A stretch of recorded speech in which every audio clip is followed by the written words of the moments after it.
feel like I should be wearing some non-static gloves or something. No reaction to the magnet, that's a good sign. The ability for it to float is just almost autonomous. It's almost like a piece of art. Do not try this at home, but we can also do a quick flammability test.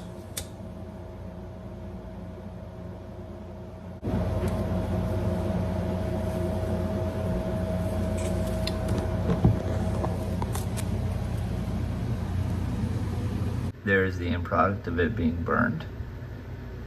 Try to look at the pattern here. That's the pattern of silver foil. Silver is also highly conductive, so the continuity between this should be pretty well established. Look at that. Silver also tarnishes with bleach, so if I just spray a little bleach on here, you should start to see the silver tarnish.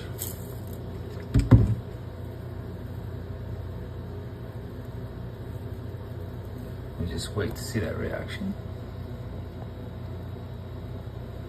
You can already see it happening.